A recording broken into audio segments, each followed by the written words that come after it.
Guys, welcome back to a brand new episode of the Talkoffame podcast. I'm Kylie Montigney. Today, I'm so excited to welcome Maritsa Georgiou. So she got a political journalist who anchored America Tonight on Scripps News, where she also worked as a national correspondent.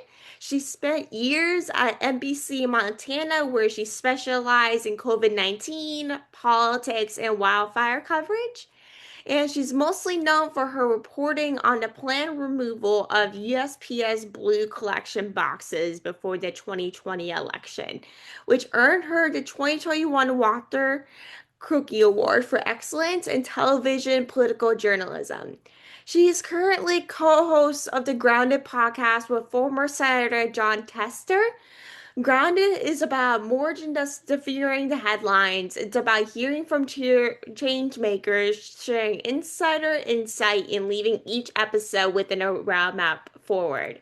Welcome to the show. I'm so excited to have you, and we talk everything of your amazing journey and what you do. Oh, thanks so much for having me, Kylie. I'm happy to be here with you. So to first kick it off, so you covered everything from COVID-19 to politics to wildfires across the country. Like, was journalism always a dream for you growing up, or did it kind of come to your life like later on? No, it was always a dream. I grew up in Minneapolis, and my grandfather was a TV meteorologist, and so he was the local weatherman. And he loved journalism and the news so much, and my mom did too. And so I was just kind of raised in that. It was always part of my life. Like we always, were a news family, a current events family. And so I always thought that I would like to do that. Like I started a newspaper in my fifth grade class. And then I was on the high school newspaper. And then I was in high school when 9/11 happened. And that really just cemented the idea that I wanted to go into this because I saw how desperate people were for information and to find out what was happening and if we were safe. And I realized what a huge, awesome job this is to help inform people and help people just every day. I was the same way. My aunt and uncle were actually journalists in my local area. So Oh, growing cool. up, I was also watching the news. I come from another news family that's got obsessed with all that, like Fox Yeah. News, local news, like whatever you think of, we probably watch it. Yeah. More especially me, because I'm a big like politics girl, so I'm like, or let's whatever's going on in the community. So I'm like always watching the news when I get the chance to. And that's kind of very rare to be quite honest with you. But it's like growing up, it was, well, I mean, I wasn't born for 9/11, but from Right. people's experiences, like my parents, family, or whatever, that was literally such a tragic time. Yeah, it was awful. It was really awful. And the one really bright spot, though, that came out of it, and I've seen this through my reporting on so many different tragedies, is that people really came together afterward. I mean, we really felt so united as a country right after that happened. And I hope we can get back there. I hope we can get back there and feel united again because there's so much divide right now and division. And we're all in this together. We're all human beings on this planet Mm. together. So I hope we can get back there. I know, like with that, I feel like we never, like in my opinion, personally, like never saw anything like 9/11 with people since then. I mean, there could be a lot of experiences other than that. Don't get me wrong. Like there's a lot of stuff that happened since 9/11 and people came together, obviously, but it's like I don't think I ever personally seen Yeah. like anything, everyone, all Americans or maybe different countries coming together specifically by like those like three or four attacks. Yeah, no, it was quite something. It was quite something and just really even hard to believe. It Hard to was. believe. But Like, yeah. was like, what was like your kind of like reaction to that? Since you were also in high school, so like, what was Yeah. kind of like your like sort of reaction and all of that to 9/11? Well, to be honest, I was in second period chemistry when it happened. And so it was the first plane went in, and one of my classmates who I've been to school with since I was, really young, he came in a little bit late and he said, "Hey, a plane just went into a building in New York." And my chemistry teacher at the time said, "Sit down. Nothing's more important than chemistry right now." Like we had no idea what, we didn't really know what was going on. And so then in my next period, I rushed to the photo classroom, the photo lab where I took photography, and there was a TV in there. And it was one of those like old tube TVs on a rolling cart, and it had like a big strap over it. And they had it on the news, and we were watching kind of the aftermath of that first plane and going like, what is this? And then we saw the second plane hit.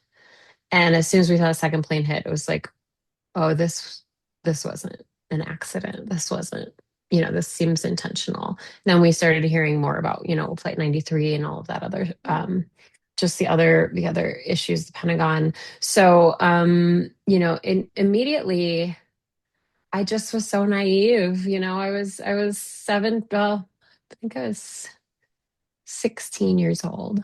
Mhm. And I just didn't, I just wasn't aware. Kind of this bigger, broader piece of the world of, like that could happen. And I think that we still feel that way. I mean, I know I felt that way at the very beginning of COVID, right? Like Mhm. we get this feeling of like false security sometimes, like, oh, well, that would never happen here. I hear that so many times with people who lost their home to a wildfire or after a school shooting or all of these things. Like, I never thought it would happen here.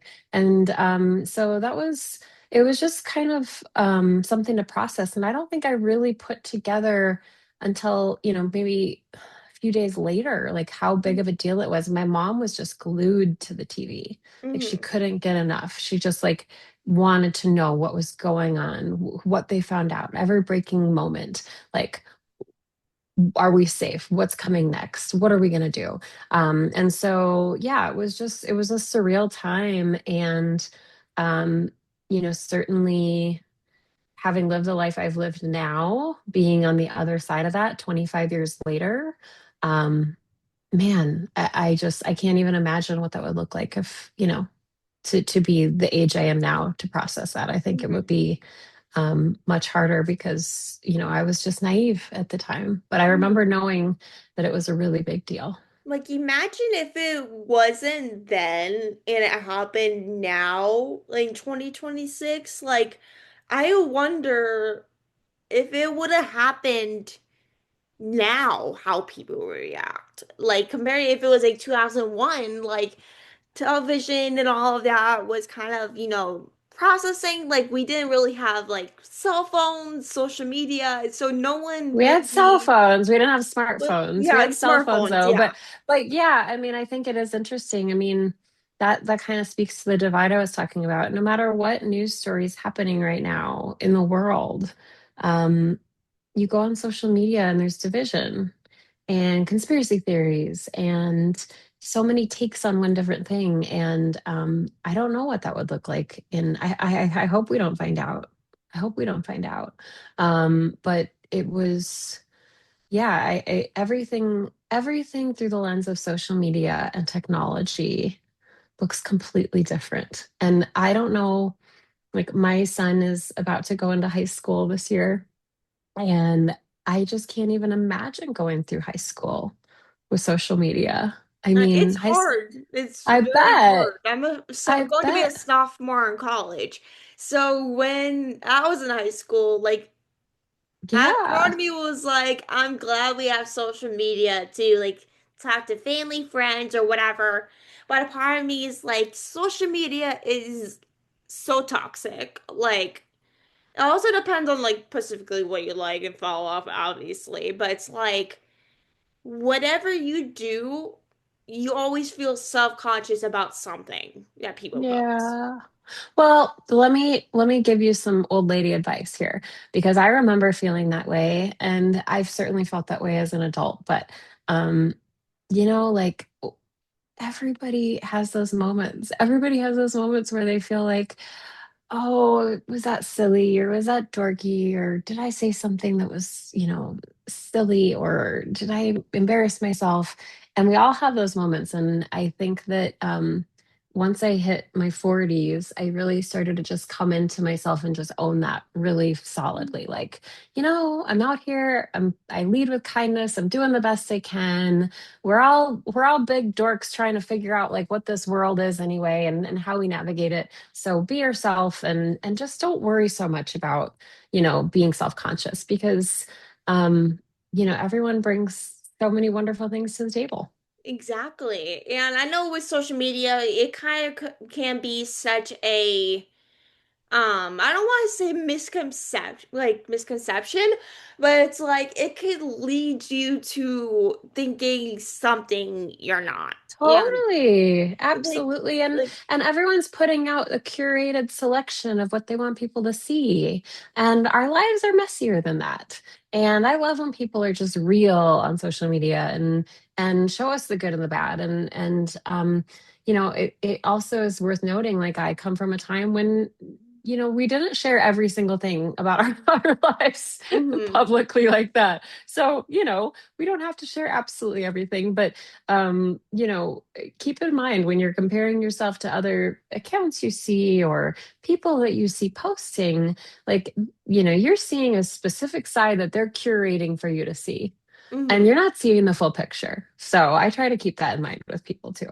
I'm the same exact way. And sometimes staying off of social media is a good thing as well. It's a I great mean, thing. It's a it's a great great thing, thing. exactly. Like that's something I'm trying to get myself into. It's hard, Yeah, obviously, but it's like it is it's hard. no wrong thing about staying off of social media for a certain amount of time. Yeah. No, I think it's a smart thing. It's a smart thing to wean yourself now. No, exactly. And to go into the USPS mailbox investigation, that became like such national news in such a tense, like political moment, obviously. So, Mhm. at one point, did you realize that that story was much bigger than just a local report? You know, um, it wasn't until that night. Like I knew that it was getting traction because I was posting it. Speaking of social media, I was posting it on Twitter throughout the day. Mm, And early in the day, like a few really big accounts shared it and amplified it. Like Rachel Maddow is one of them. And mm, so I knew that it was getting a lot of attention. I didn't realize it was happening across the country until later that night.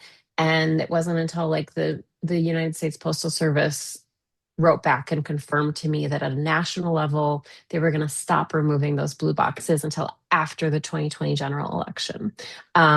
And so I knew that was a big deal. But then that night, Rachel Maddow put it on as her top story on MSNBC. And she talked about it for, I think, about 25 minutes.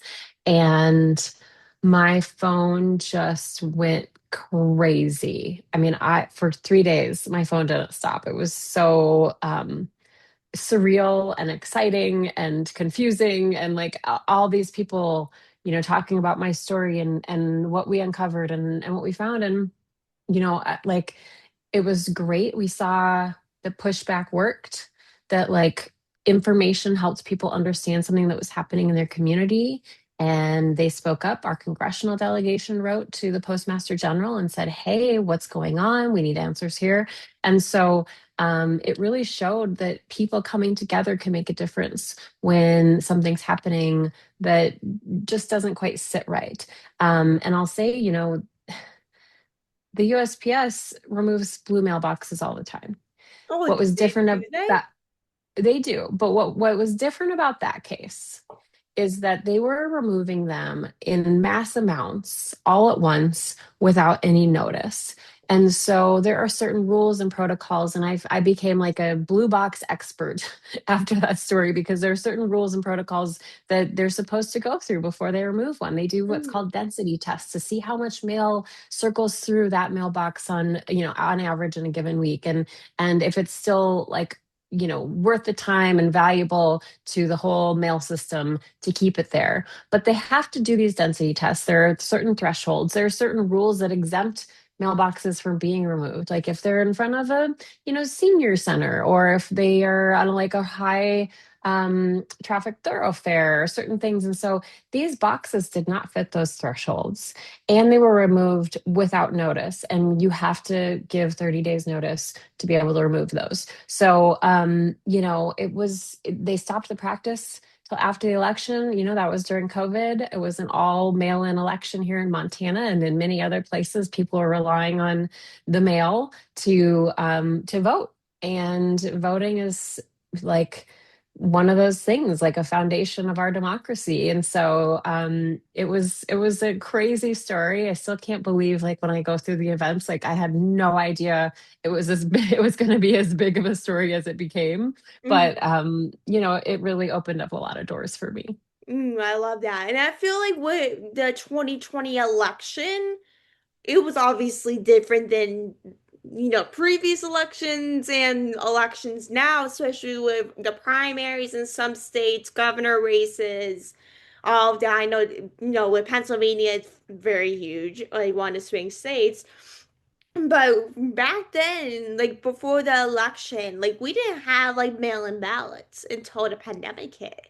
And that was obviously different. Really? I bet you did. I bet you did. I bet it just wasn't widely known because Yeah, I people have think that used it might have happened like mail-in ballots, but I think that really became like a huger thing during the it 2020 was more election. it was more prevalent, yes. But yeah, I mean, people have used mail-in ballots for a long time because, if you have to vote absentee, if Hmm. you're stationed overseas, there are all kinds of reasons for using mail-in ballots. But yeah, that was certainly a year. I would venture to guess it became more on people's radars than ever before because of the pandemic. I mean, nothing about that year was comparable to any other year. 2020 was a wild year I for know. It everything. was honestly that year was such like a blur. Like Yeah. honestly, I I was kind know. of I don't want to say I was happy about it just because I was like I'm spending time with the family and all of that, but at the same time I'm like I just want to go back to normal life here. Like I miss life like with friends and Yeah. extended family, doing whatever I needed to do.